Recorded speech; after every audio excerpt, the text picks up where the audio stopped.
Hey, Rich. Good to see you. Thanks for helping Betty find the location yesterday.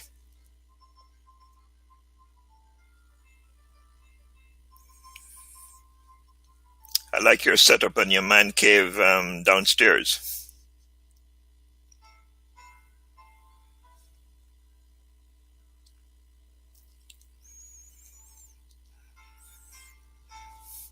Looks like you've beaten some of the early signer-uppers like Stella and Debbie and Tasha.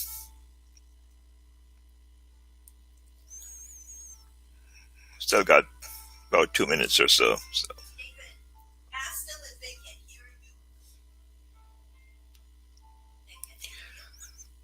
So, Rich, can you hear me? Just testing the sound.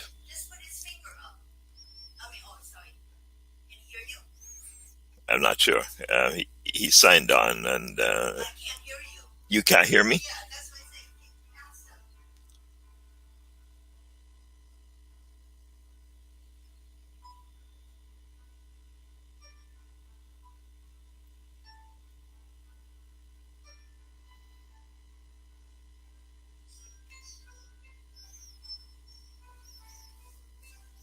It says that I'm on.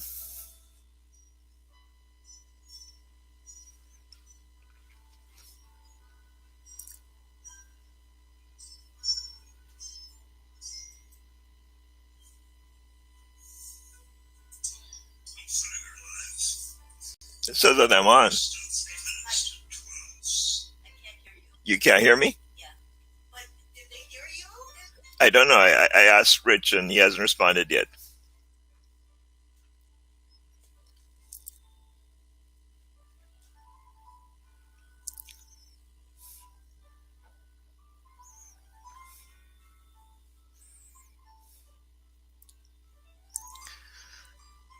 Well, hopefully you can all hear me. Our hearts have been a little bit sad today. We've been thinking of the subject of death, of lost lives, and we mourn the passing of people who have died, almost close to 100,000 in the United States. We mourn the death of people like Ahmaud Arbery in Georgia. We mourn the death of George Floyd in... Can you guys hear me? Betty's having problems with the sound. So if you can give an indication in the chat room that you can hear me, that would be good. Good to see you, Taya and Rich. Our hearts are also heavy because our good friends lost their third and fourth sons yesterday. They lost their first and third children, stillborn. And just yesterday, they lost their two preemies, Noah and James. And so our hearts mourn for them. In some ways, we talked about Psalms of Lament, and we have people lamenting today.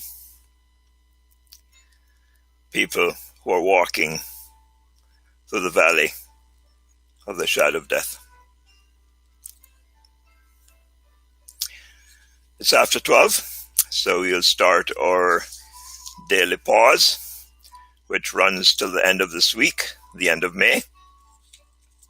And as mentioned yesterday, the reason for this is to establish or reinforce the rhythm of taking time out of our day to connect with God in the form of a daily office or quiet time. And because we're living in weird disorienting times with COVID-19, it's good for us as a church to practice spiritual connection and closeness by doing this daily pause together. As we did yesterday, we will do today and tomorrow.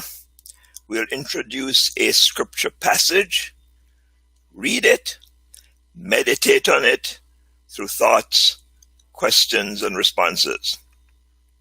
There's no magic to this, as we're just making time for God as we listen to Him, speak to Him, and sometimes just be silent with Him.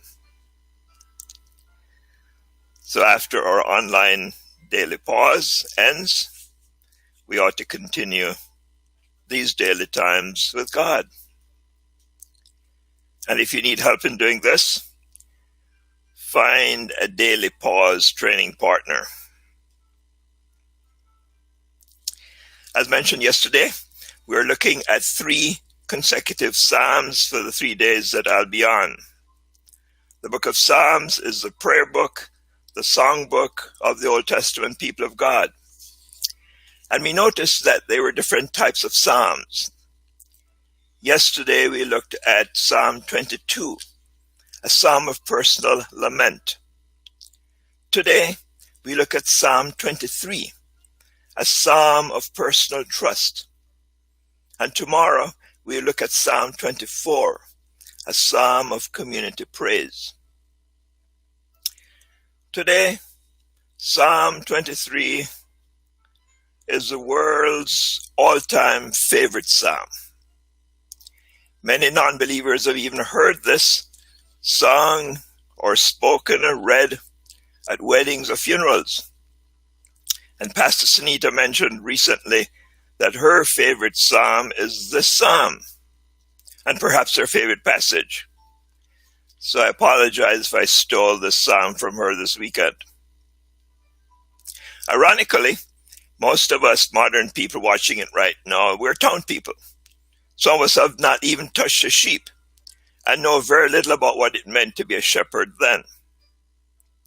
But this figure presents such a loving, caring picture of a shepherd with his sheep that we're drawn compellingly to it. Besides, this psalm has real credibility because its human author, David, is not speaking theoretically in a vacuum about what it means to be a shepherd, because he himself was a shepherd boy, looking after his father's sheep before he got tapped on the shoulder, or rather anointed King of Israel. We have so much on which to meditate today that we go straight to Psalm 23. Let's hear it first from the New International Version, and then we'll spend time on each verse. Psalm 23, a psalm of David. The Lord is my shepherd. I lack nothing. He makes me lie down in green pastures. He leads me beside still waters. He refreshes my soul. He guides me along the right paths for his name's sake. Even though I walk through the darkest valley, I will fear no evil. For you're with me. Your rod and your staff, they comfort me. You prepare a table before me in the presence of my enemies. You anoint my head with oil. My cup overflows. Surely your goodness and love will follow me all the days of my life, and I will dwell in the house of the Lord forever. Verse 1. The Lord is my shepherd. I lack nothing. Lord, thank you for your name, Yahweh, here. A vivid reminder that you are the all-faithful God who will always keep your promise, your covenant to be in relationship with me as shepherd of your people. Lord, thank you that I can truly say not only that you are the shepherd, but with full confidence that you are my shepherd. So remind me of the first time when I could truly say, you are my shepherd, as I came to you as a lost sheep, perhaps wounded as well. And Lord, if by chance there is anyone listening right now, or for any of my dear family or friends who cannot say these words now, may they also be able to say, the Lord is my shepherd. And let's just reflect on family, relatives, and friends who we continue to pray that they will be able to say, the Lord is my shepherd.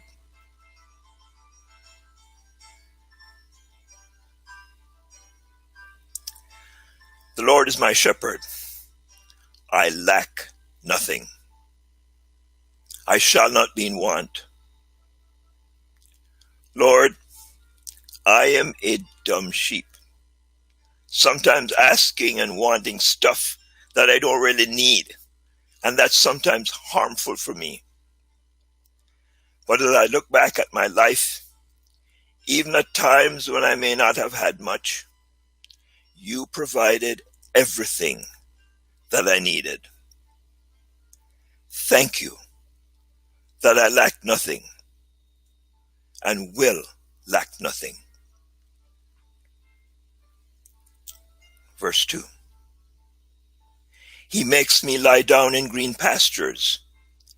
He leads me beside quiet waters.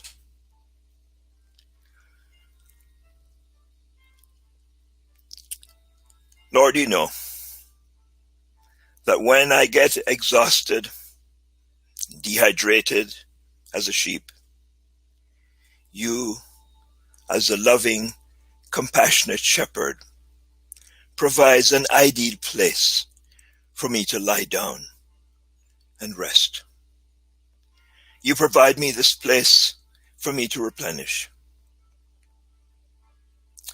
And during COVID-19, when we may be locked in tightly with other people in the house, help me to find an external or internal space where I can rest physically, emotionally, spiritually, and relationally, and rehydrate on you, the living water.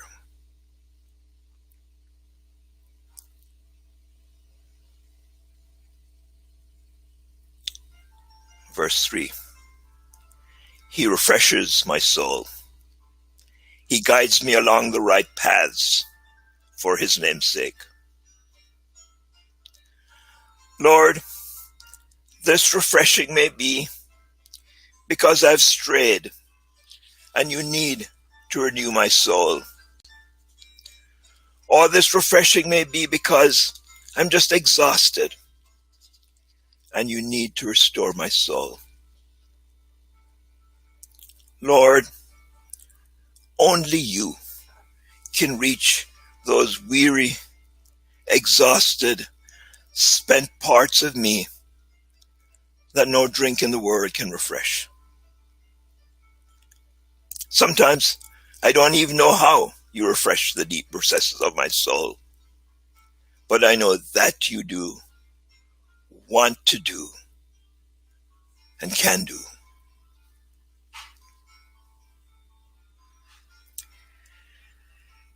You lead me in the path of righteousness because by nature I'm a dumb sheep, sometimes a very stubborn one.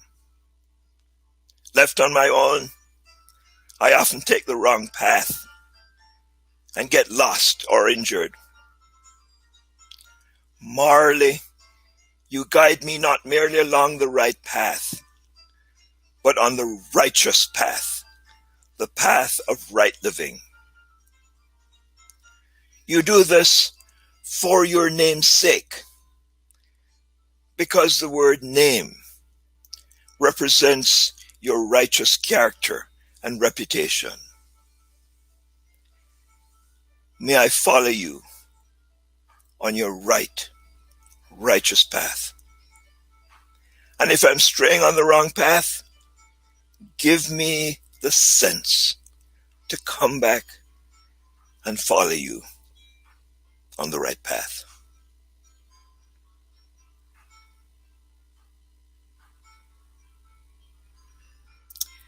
Verse 4. Even though I walk through the darkest valley, I will fear no evil, for you're with me. Your rod and your staff, they comfort me. Lord,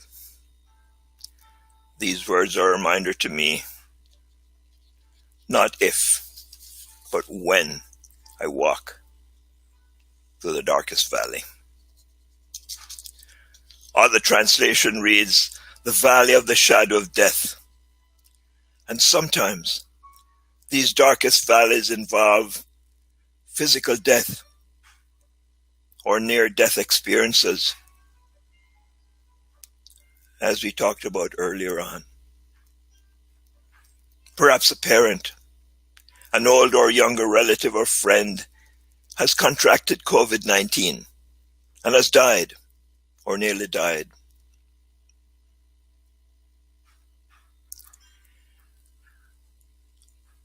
Lord, as a sheep, I'm naturally fearful of the dark. For in the dark, there may lurk dangers such as wild animals or animal poachers. But because you are with me, my all-knowing, all-powerful, all-loving shepherd, I don't need to be afraid. I will fear no evil. The mention of your rod and staff comfort me, because your rod is a defensive club to ward off attacks, and your staff is a controlling guide to bring me back and guide me in the right direction. Lord, right now, I may be going through one of my darkest valleys, which may involve physical death or feels like death. The death of a dream, the death of relationships. May I choose to be brave and fear no evil, because you promised to be with me always. And you always keep your promise, never, ever to leave me nor forsake me.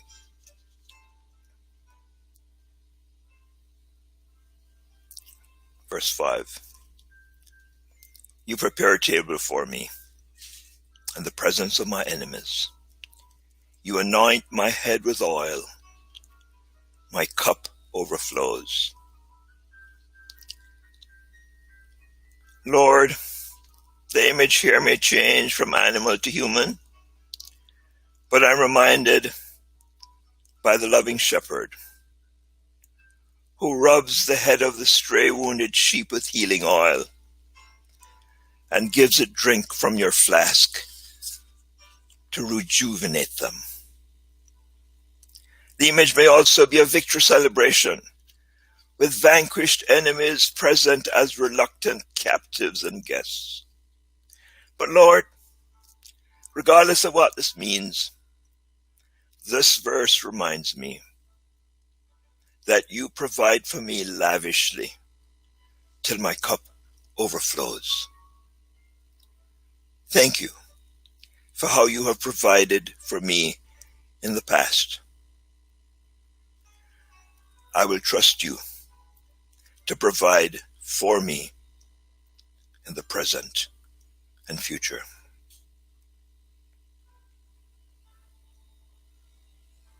Verse 6. Surely goodness and love will follow me all the days of my life, and I will dwell in the house of the Lord forever. Lord, you are good all the time. All the time you're good in your character, in your actions. So I can expect your goodness and kindness in my life. The word translated love or mercy in the Hebrew, chesed, speaks of your steadfast love, mercy, and grace as the God who promised and covenanted your unfailing, forever love for us, your people, your children. Lord, this poetic imagery of the house is not strictly literal, for David is thinking of being always in communion with you, Lord. And with later revelation, we know, and I know, that I will forever be with you now and for eternity. So you, Lord, you are my shepherd, and you are all that I want and need. Let's hear Psalm 23 in the King James Version. The Lord is my shepherd, I shall not want. He makes me lie down in green pastures. He leadeth me beside the still waters. He restores my soul. He leads me in the path of righteousness for his name's sake. Yea, though I walk through the valley of the shadow of death, I will fear no evil, for you are with me. Your rod and your staff, they comfort me. You prepare a table before my enemies. You anoint my head with oil. My cup runs over. Surely goodness and mercy shall follow me all the days of my life, and I will dwell in the house of the Lord forever.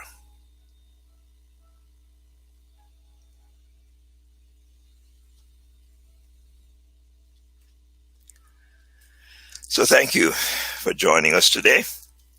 Tomorrow again, we will read, reflect, and respond to Psalm 24, a psalm of jubilant community descriptive praise.